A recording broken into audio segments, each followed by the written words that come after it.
Good evening and welcome back to Albion Online. While I gather my crops, I was thinking about life, and I was thinking about how we tend to sometimes find ourselves in situations that aren't very good. And when we're in those situations, we can see how bad they are. We know that we are in a bad situation, and we wish somehow that we would be set free from it and delivered from it. We don't want to be oppressed. And then the hand of providence, perhaps fate, destiny, whatever you call it, does change our situation. And things that used to be insurmountable challenges are just things we've moved on from. But there isn't any such thing as something that's all entirely bad. Even bad things have good things about them. And so we tend to start to miss the good things about our past, and we want to go back. And we wonder if maybe we just somehow didn't see how good things were when we had those things. We downplay in our mind things that were wrong before, and we imagine that maybe it was just in our head, and maybe if we could go back to what we had before, it would be better. And these are things that are probably not new thoughts. Most of us probably have those thoughts in some fashion or another. We wonder if our lives today are better than the way they used to be. And as I pondered this, I was reminded of actually 3 Bible verses, which seem quite fitting for this topic. And I'll share them. One of them is about the children of Israel in the Old Testament. And what had happened was they were slaves and they lived in Egypt and they were mistreated. And then there came a time when they were set free from that and they were liberated from Egypt and they moved on. And God had provided them with bread from heaven, the manna that would fall from the sky, and it would sustain them.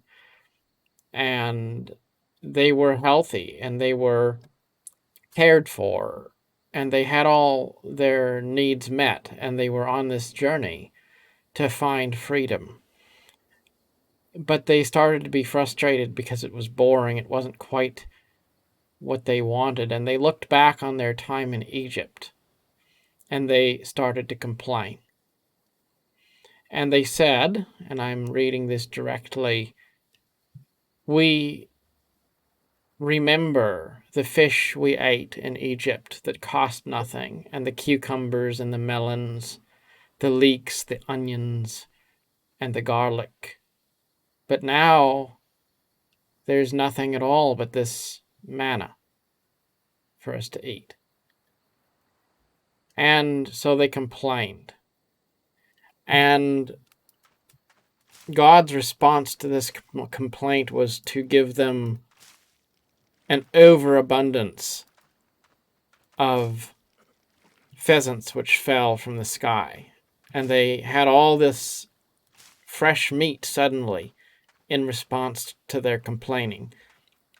But it turns out that the meat was poison to them. It was a plague that came to them in response to their ungratefulness. Because they didn't need the meat. They needed to be at peace with what they had. They needed to understand that, yes, there were things that they left behind, which were good things in Egypt. But no good thing is worth your freedom. no luxury is worth captivity. And that reminded me of another couple Bible verses which kind of speak to the same general thing. And one of them is about the return of an unclean spirit. And as the story goes, it's Luke 11, that there was a unclean spirit, essentially a demon, who'd gone out of a man. And it says that this demon walked through dry places and sought rest and found none. And then he said, I will return into the house from whence I came out. And then he returns and he finds the place where he once was empty and swept and garnished. And then he goes and he returns and he brings with him 7 other spirits more wicked than himself. And they enter together and they dwell there. And the last state of that man is worse than the first. And again, that's an allegory that there's times when we have demons in our life. We have things that need to be cast out. And then they are cast out and we're free, but we are empty. And we don't fill that emptiness with the right things. And instead we allow the wrong things to return. And when they come back, they are perhaps more dangerous to us then than they were initially. I think it's quite important that we understand that good things don't bear bad fruit. And that leads me to the final Bible verse that I was thinking about, and that is Matthew 7. It says that a tree is recognized by its fruit. And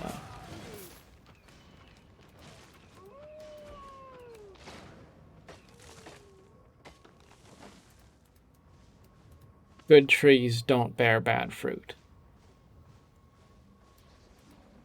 And a fig tree does not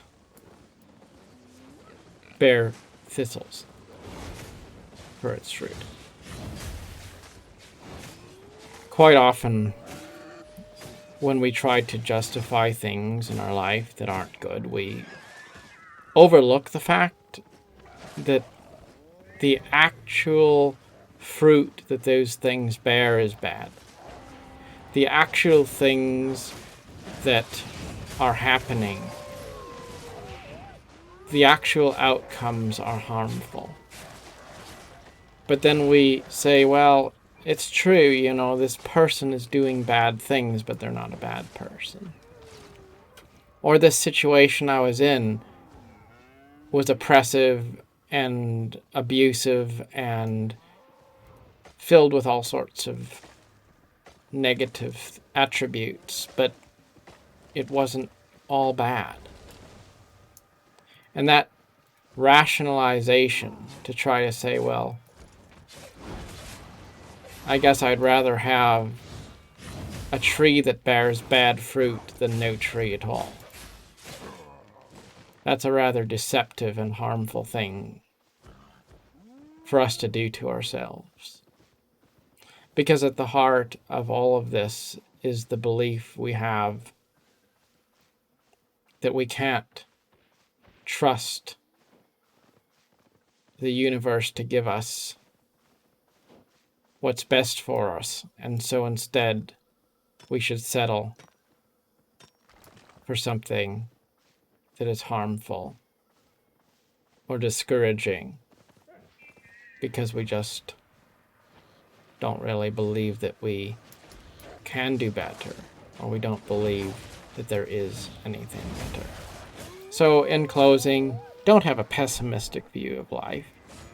It's best to always believe that life is filled with good things, and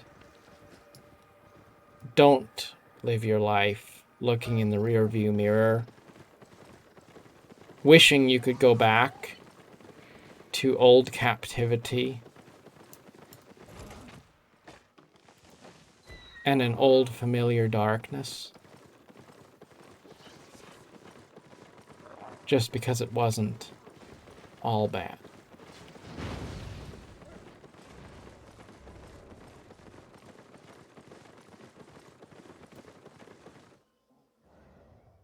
So till next time, thank you for watching.